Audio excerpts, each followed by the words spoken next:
Just a total of 57 candidates who are interested in coming to the department. 49 were entry-level candidates and 8 were lateral candidates. Of that, total 33 were disqualified for various stages of the process, either through the application, through the initial oral board, through the Guardian document upload, or through meeting with the chief. Nobody was disqualified during background process. Of that, 33 were entry level that were disqualified, 4 were lateral that were disqualified, and 3 withdrew of their own volition. We currently have 17 in the process, which I'll discuss in a minute. I do have some discipline to report from the last quarter, which is rare. Unfortunately, first meeting, but sorry about that. In the first situation, we had a corporal with a history of several preventable traffic collisions, and also already had progressive discipline. For this final traffic collision, he was removed from the emergency operation training cadre for a period of 1 year. He also received a 4-day suspension without pay. I'm holding that in abeyance for 1 year. Under the understanding, if he completes the terms of our agreement, that suspension will be dismissed. If he fails to meet any of those conditions, then the 4-day suspension will be implemented. For the second matter, we had another corporal, unfortunately. He altered his schedule without authorization. He attempted to schedule the time off when patrol shift was at minimum staffing in violation of our policy. Additionally, he used compensation. He attempted to use compensation time when he had a 0-level compensation bank balance. He also arranged with a subordinate to cover his absence on overtime, then attempted to disadvantage the subordinate by denying the overtime and recharacterizing the shift as a time-for-time swap. For those allegations were sustained, the violations of policy were sustained. He was demoted from police corporal back to police officer for that violation. He grieved that, and the grievance was, and the discipline was upheld. So those are only 2 discipline matters. And also during this quarter, we had 2 resignations. We had Officer Tittle resigned to go to Seattle Police Department, and we had Officer Schmidt resigned to go to the Port of Seattle. Any questions on that part? And as I said, we have 17 people in process currently. What does that mean, Chief? I'm going to detail it in excruciating detail. Okay, so currently we have 17 openings. That means non-field ready personnel, which is approximately 25% of our staffing. Jeez. So of the 67 positions that are authorized, plus the one to cover for the backfill for the officer assigned to the academy as a tactical officer, so we get better access to the academy, means we have a total of 51 officers that are field ready currently. Of the ones not field ready, we have all 17 positions that are vacant filled, but this is how they're filled. I have 3 I have 1 that just graduated from the field training program, and she's now a full-time officer. I have 3 in the field training program, of which 2 will be graduating into full service in December, and the next one in February. I have 2 candidate recruits currently at the academy. I have 5 pending the academy, which should be joining 3 this month and 2 after that in January. I have 6 currently in background, 3 entry level and 3 laterals. And then I have 1 officer on long-term L&I leave. So with all that that's for all of our positions. So we have everything filled officially. If everything goes according to plan, which we all know how that goes, currently in December we'll be at 76% staffing. In March we'll be at 81% staffing. In July we'll be at 88% staffing, with full staffing anticipated in November of next year. Now, you should know I have 1 person looking to leave to go to Port of Seattle, who is currently awaiting a chief's interview, and I also have information another officer may be looking to leave as well. So with all that, that's how we're currently staffed, looking ahead. But with those 3 laterals and backgrounds, if they proceed as we predict, get through backgrounds, they should start sometime in December, hopefully, and that would mean they'd be field ready by March. So that would be half a shed right there, just those 3. So we're actually looking pretty good for that compared to where we were at the beginning of the quarter. So Vanessa and Sergeant Walden have been doing a great job filling those slots. So that's where we're at. That's the end of my report. Thank you. Question, you're gonna ask a question, Madam Chair. Sure. Thank you.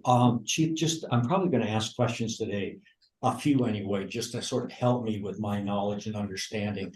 I should have said too earlier, thanks to Vanessa. Vanessa made a good hour available to me last week at my request, so I could come in and get a little orientation on this and get a little better sense of who you all were and the role of the commission. So I want to thank her very much for that.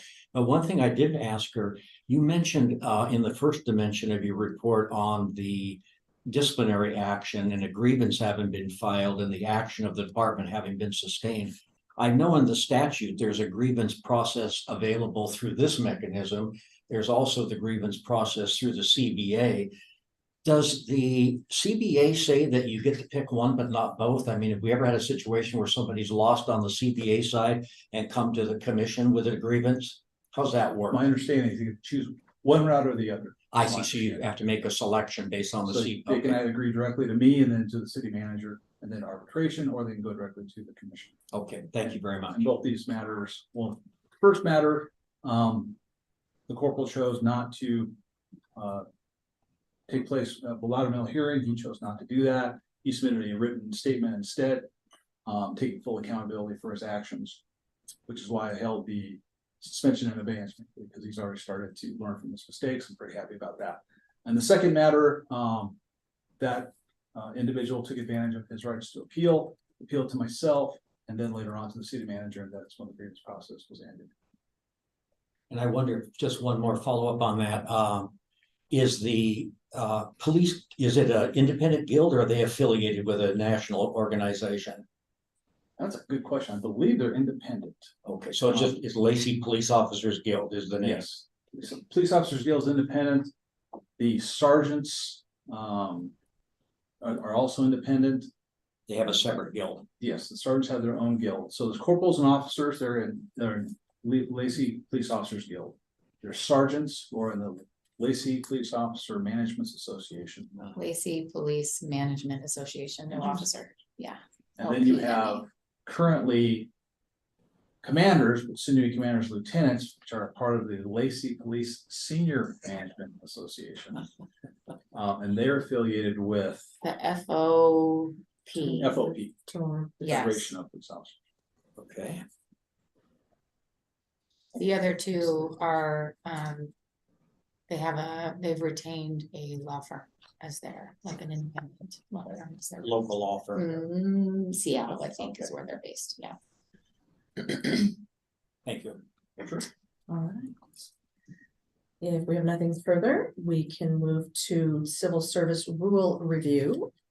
Yes, so I have provided to the commission, and it was part of the agenda packet, 2 copies. One is the full track change version of all of the changes and updates that we have discussed in the past meetings of this year, along with a formatted copy if all of those changes were accepted. That also says draft. It does have updates to the font, as well as making sure that the formatting is correct. The spaces are consistent.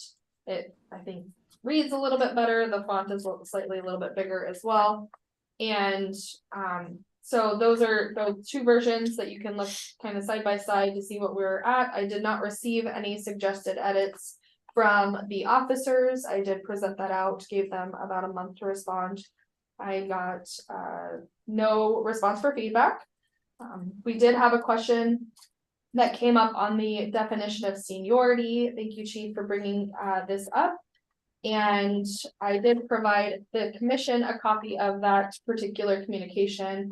Leilani did speak with our finance department to see what the process has been in terms of how the administrative aspect on the outside of the police department manages this particular topic. And the language itself said a measure of the last period of unbroken time as a fully commissioned Lacey Police Department officer. That there's questions on for laterals versus entry, because entry level candidates and hires are not technically fully commissioned until they come back from BLEA. And so laterals tend to be quicker in that process. So we want to make sure there's a clear distinction on what that actually means. So we want to take out that fully commissioned language of that seniority definition. And then that way would be based on the date of hire, regardless if they are going to the academy or they are a lateral. Okay, so your change is proposed on page 7 under the definitions section of seniority, is that correct? Yes, Will be, yes. Okay. it is not in this particular set as it was brought up after we had already submitted the packet materials. Okay, and that would be the only That modification, would be the only modification. Yeah, and is that something that we can and are comfortable dealing with today? Because it's my understanding the goal is to try and approve Yeah. this today. And If we get- don't approve, then I would move to approve it at our February meeting. Okay. This piece. All of the rules. The rules. The rule update. We've been working on these for This a year, Yeah. at since least. May. Since Yeah. I've been involved, yes, and we've reviewed and revised, had input, and so this is basically, I think. I could call it a final proposed draft. I don't know with you coming in so recently, Commissioner Brown, if you're comfortable moving forward at this time, or if you would like an opportunity to take a look. Sure, I appreciate that. I have no trouble with our moving forward, including incorporating this proposed change. I did have a chance to read all of this. Okay. I do have a few questions. They're not really to policy. It's just again to help me understand current practice when that's appropriate. But if you'd like a motion to approve these rules as presented with this change, I'm happy to make that. All right, thank you. I There's do a. have a process question Okay. before you make a Certainly, motion. please. So is there any sort of hesitation on approving all of the rules today that were proposed and changed by Vanessa and the team? Excluding this and then just making the update to the updated rules at the next commission meeting? The reason why I asked that is because in addition to working with our finance team to see what the actual administrative practice is, I did speak with the guild to talk about like Article 6, which has their sort of definition of seniority in a roundabout way when it comes to vacation and shift bids. They did get a chance to review this language that I had proposed, and initially they were like, great, but I think process means something to our guild, so it would be nice to be able to have Vanessa just say officially, here is the, you know, updated rule to the guild, give them the 30 days process piece. I don't see them having an issue because again, I did speak with the guild president, but just for the sake of procedural consistency. I think that is a wise course of action rather than trying to uninvent the wheel if Yeah. we do get it. Yeah, Okay. so definitely finalize all the hard work you've all done today and then just propose the one and So- take to the guild. Do we need to withdraw the motion or table the motion? Well, I don't think it was seconded, so. Okay, so I think it's a we're non-event. good. Okay, all right. Well, I might need some help from Commissioner White on this, but I want to make sure I got the motion correct, but I move that the commission adopt the proposed civil service rules as presented by staff and before us today in printed form. That gets the job done. I think the thought is to hold on doing that until next meeting. Right. Oh, I thought we were No. just holding this. No, Oh, I'm saying approve what you oh, have, okay. Right. All but right. not this email, All right. piece, yeah. Okay, Right. all right. So I- Sorry. as drafted. I think There's what a Mark motion. said is right. Okay, so there's a And then motion. we will approve the rest. Yes, and I Okay. second that motion. Okay, so now that I understand what's going on, I will call for the Sorry. question. That's, no, thank you. Okay, so here are my questions. If the motion is before us, I just have a few quick questions before Certainly. we vote. And again, these are not questions Same about one policy. I had. And I'm operating off of the March 14th Mhm. draft in legislative form. And again, this is just to help better inform me. On page 12, and I think Chief, you might have to help with some of these. Let's see.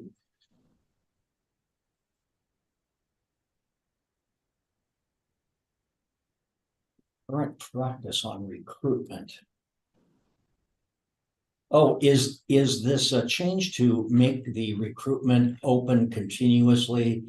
Or provide, oh, I see, What is our current practice on this now? Are we just continuously open? Yes, so what I do is, right about the first day back after the holiday season in January, I create a new recruitment and I close the previous recruitment. So that entry level has one recruitment throughout the entire year. Lateral has a recruitment through, the entire year. So all applications for that particular role in that calendar year are in one, what we call a recruitment. Okay. So one job, application link. Okay, And I do that as a new one each year and I close out the previous one as candidates are moving. This is not only for keeping a consistent process, but also for retention purposes. Because we don't want a recruitment that's open for years and years and years. It doesn't help with the retention in terms of what the state retention policies are. And the previous process prior was opening a new recruitment for every recruitment cycle, which would be every month, which is a lot of administrative burden. Okay. And so the way that it was written was that there would be an end date for that application, right? If you had it open for 1 month, it would have the end date. Because we have them open continuous for the calendar year, it will show open continuous. And I don't close that recruitment out until I have a brand new recruitment open. So Right. there's never a lapse of having something closed, somebody's looking for an application, there isn't one there is a new one available. okay. Second question, then would be the next page 13. And if this is too long for today, I'm more than happy to have a side conversation with the appropriate person. And this doesn't go to the change either, but under H, applicant character is in conflict with mission, vision, and values. I'd just be curious, character is sort of subjective. I'm just wondering, how do we measure this particular criteria? So how do we determine whether someone is a good character or not? That's through our background process. And so I'm the decider, the appointing authority, for police officers. And when we do their background, we look at a variety of factors. And when it comes to character, frankly, we're looking for a pattern of good decision making. I don't look for people that have never made a mistake, frankly. In fact, I often say, we're in the people business and people are messy, right? And so I would and I don't hire perfect people, because no one's perfect. So if someone makes a mistake in life, most of them they can recover from, and I want to see a history of good decision making from that, and that shows good character. What shows bad character is like the day before you decide to apply for an officer, you did was something that you should never do as a police officer. Yeah. I find it to be a bad character. Yeah. So that's in violation of our mission, vision, and values. You can do things like that. So those are the type of things I look at. Does polygraph test play a role in that? Polygraph test goes towards consistency of answers. So Another tool. right, so that's one of the tools. So you'll go through the Guardian system where you submit your documents, you do your detailed interview. Then you go to an integrity interview with an investigator who goes through all your answers and then vets and flushes out any answers that may be a little light on detail. To make sure that we're getting a full picture of what's going on, what happened, making sure they fully answered the questions asked and didn't do an interpretive answering. And at that point, there's like an decision. The Sergeant Walden, frankly, has the facilitator backgrounds and hiring. Goes through and vets whether or not the integrity interview went through. So that's like for the first section. If they do, they proceed off the polygraph. And they go through the detailed survey of integrity interview. And before you get to the actual polygraph portion of this interview, and the polygraph tends to just focus on a very few questions, wherever your background tends to guide, right? And then we want to make sure your answers are consistent with what you've been saying all along, right? And that there's no deception. And then there's an opportunity for a rebuttal by the candidate, and then there's assessment by the polygrapher, and they give an analysis to, again, to Sergeant Walden. He does an analysis. If he has any questions, he brings it to my attention. He goes, "This is what happened. This is what the polygrapher's report is." At that point, decision is made whether or not to proceed to have them progress in the process. Then they go to a psychological background. Right. Psychological background is a 6-hour process where they're conducting written examination, oral examination, and interview with the psychologist. And the psychologist gives that person an analysis, well suited, suited with qualifications, poorly suited, or absolutely not gonna happen, right? Deceptive, all sorts of weird things. And then based upon that, then it comes to me, there's a decision made. At that point, they consider passing in the psychological background, then they go on to medical. And then they have to make sure they can complete all the essential job functions of being a police officer, and that completes the background. Thank you. And just two more of these again, I think really brief. On page 14 of the draft. Let's see what that was. The chief examiner shall facilitate the examination process and may be conducted, coordinated, or facilitated with an independent testing company. I was just wondering on current practice on that. Do we now Yes. contract that? Yes, we So- contract with public safety testing. They do a written testing both online and in person. Approximately 40%, I think, are all being done online now, if not more. A lot of people take it online, and the online is really interesting because during the test, you actually have to have your camera on. And twice during the test, they make you take it and scan inside of your room to make sure you're not doing anything weird. There's no one helping you. Mhm. You're not, with the phone open, that kind of thing. So it's actually a really interesting process. Yeah. And so they take the written test with them. As part of that test, we often go to the actual locations where the written test is being done in person, and we give a presentation about why they should come to Lacey. Right, I do that, my officers do that. We go to various locations throughout Western Washington when that happens. And we also give them a bonus. Say, we'll pay $10 towards your fee if you check Lacey as being one of our applicants. Right, so we pay part of their fee. A lot of people like to take advantage of that. We tend to get a better diversity of candidates that way. You'll notice in our demographics, I'll bring that towards the end of the year. We tend to have more female applicants and more female officers and more diversity in our hires among all demographics, both in our applicant pool and in our hiring process and in our actual hires than any other agency in South Sound, throughout Thurston County, definitely. And we're very pleased with that, and it's because of our active recruiting efforts. And thank you. And then there's on page 22.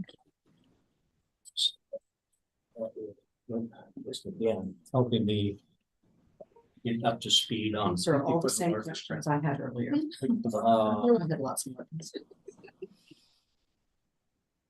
For an entry-level police officer, the probationary period of 12 months. We're putting that in, but I'm assuming is that a change? No. 'Cause before it just used to say the probationary period, it didn't specify the length, Correct. and so that's not a change. So technically, they're not under civil service till they come out of the academy. Yeah. They're a non-rep when they're in the academy, which is really interesting. They're a non-rep in the academy upon graduation. I swear them. So they're qualified. I commission them by swearing them in. Now they're in the purview of civil service, and that they're now a commissioned officer. That starts their 12 months. Okay, right? So they start their field training officer period. Now, for any reason they can't participate in the field training officer program, they get injured, they have to take a leave. That stops that 12-month period, and then we extend it by whatever amount they're not able to do that training program. And then the final question or comment I have, Madam Chair, is what I didn't see in here is anything that affirms the city's commitment and the value assigned to diversity, equity, and inclusion. Now, I may have missed that, but I tend to think, and I didn't mention, but I ran a large statewide organization. I was director of L&I for 4 years, and I just felt then that we would do a better job serving the people of Washington if the people that work for Labor and Industries looked more like the people of the state of Washington. And so I'm just wondering if in all of this process and procedure, including these written rules, where's the value that drive, or where's the language that drives our commitment to diversity and having robust recruitment to ensure that we're doing everything we can to make sure you've got a diverse pool of candidates and the value we assign to our police force looking like the people of the city of Lacey. So that doesn't necessarily something that has to be addressed today, but I didn't see that in here. Did I miss it? No, it's not captured there. it would be captured in places like our job description, our city policy manual. It would be captured in the mission, vision, and values of the city. And in our current practices for the recruitment life cycle. So for all of our positions, we look for many different ways to leverage, making sure that we're being objective, not biased, to reflect the community that we serve. So we do capture that in other places. I've never really thought about the civil service rules being somewhere that we would capture that. It's more about the procedural hiring of our positions, not really about what we expect of those people. That would be captured, in the way that we put out advertisements for recruiting, how our intranet pages for the police department kind of reflect who they're looking for, what their mission is, what they're all about, the Lacey way. So we definitely have it out there, but it's just not in the civil service rules. So also not captured in here is how they were a community-based police department. That's not captured in civil service rules. So there's a lot that's not captured in the actual Right. rule structure of the commission that is actually a major part of the police department. Right. That is, so we talked about the Lacey. The Lacey way is the fact that we are so community-based as a police department. We are so instructional versus enforcement-based. The biggest compliment we give out our officers is that they're members of the community, they just happen to be wearing a uniform, right? And so we put a massive effort on our commitment to 21st century policing and the 6 pillars of 21st century policing. Among that being diversity, and equity, and inclusion. As highlighted by an Hispanic chief, African American deputy chief, as I said, we're currently at over 20% female officers and much higher than female civilians, civilian staff. And our commitment to the 30 by 30 initiative, which is to have 30% female officers all through the rank structure of the department by 2030. We were one of the first folks to sign on board with that initiative. You'll notice in all of our recruiting materials, there's a great diversity of representation in all the recruiting materials, and definitely in our recruiting staff, you'll notice that diversity as well. So I'm pretty pleased with where we're situated and how we're fixed. Definitely in that I've presented a couple times to the Diversity, Equity, and Inclusion Commission, and have gotten pretty good results for that, pretty good reception. So I answer any other questions. So what I hear you saying is that value has already been identified as a citywide value, and it's reflected in a number of places in terms of vision, mission, values, probably other priorities established by the city council, perhaps priorities established by the city manager, and you feel that it may not be embedded specifically here, but it is embedded as part of the hiring culture of this city. Yes, And it's definitely the police Yeah. department. definitely. It's good to hear. I see it reflected in what I actually see out on the street. That's good. Yep. Happy to hear that. So thank you for bearing with me. I just have those questions kind of help me get a better sense of the overall. Completely understood. Thank you. Anything further? All right. So with that, are we concluded with the review of the rules portion of the agenda? Except to vote on the motion. Okay, that's where I was thinking we needed to do that. We have the motion, and I believe Commissioner I White second it. that motion. All right, so thank you. Now we will call for the question. All those in favor, please signify by saying aye. I Aye. Any opposed? All right, that motion now carries. So, I'd like to say one thing before we go on. Kudos to Vanessa and Leilani for having done this. I know it's been tedious for a year. You've done a great job, and thank you. I will definitely second that. Thank you very, very much. Let's see. So Leilani, can you please clarify for me how you will get that information to the people who need to have it about that one specific component of verbiage? Just So Vanessa, as the civil service Okay. examiner, would send the updated small portion to the guild and ask for feedback. I think we typically give them 30 days to chime in if they have any concerns. And then, they always have the ability to watch the commission meetings just to make sure we do what we said we're gonna do. okay. And then we can incorporate that provision at the February meeting. So it would just be an amendment to the rules as previously adopted? Yep. And All right, all right, thank you very much. Do we have anyone present for public comment, the next item on the agenda?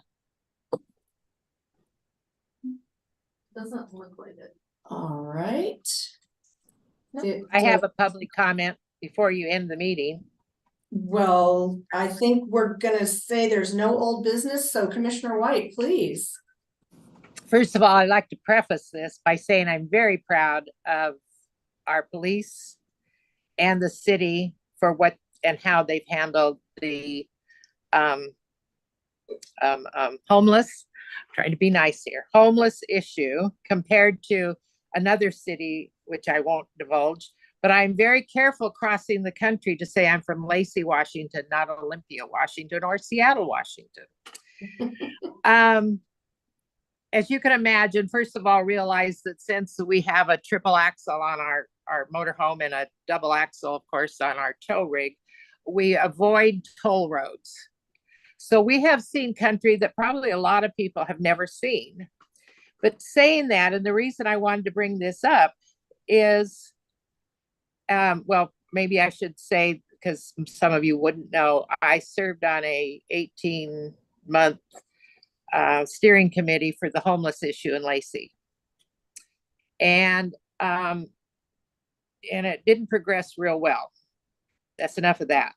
Having crossed country through big cities, little towns, country.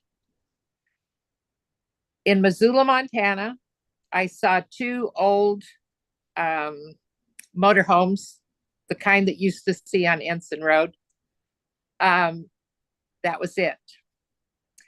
In Philadelphia, I saw 2 people that were panhandling. Nobody sleeping on the streets, no tents. I have not seen anything else in all the states that I have gone. Because I served on that committee, I started being inquisitive. For those, Amanda, that know me, I do get inquisitive. And basically, the bottom line is the people are held accountable. And unfortunately, for our chief, our legislature in Washington kind of ties their hands up. And I realize that. But my goodness, what a difference crossing the country and A, not seeing homeless people every place, B, not being afraid to walk any place, including in downtown Philadelphia. And C, and this is a personal thing, the diesel rate is $2.89 here. As opposed to $5.64, I think we paid when we left Washington. It has gone down, decreased in cost as we've come east, except for Pennsylvania, but nothing came close to the West Coast. Anyway, having said all that, I commend our city for trying so hard to alleviate the issue there, but my goodness, what a safe country I have crossed.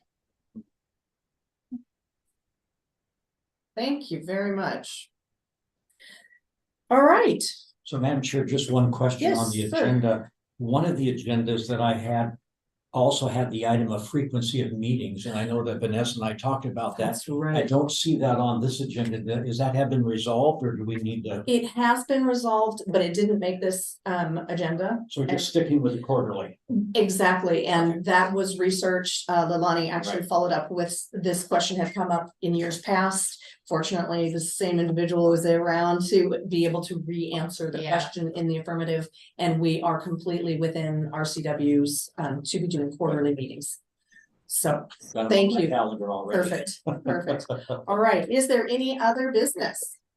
Then I will move to adjourn the meeting. Thank you. All right. Bye, everybody. Bye, Ann. enjoy your vacation. Well, this is my way of life now. This is I am retirement. not on vacation. The permanent vacation. Mhm. She's a blog. All right, take care, everybody. I like your hair, Vanessa. Thank you. It's Yeah. super fun. Bye-bye.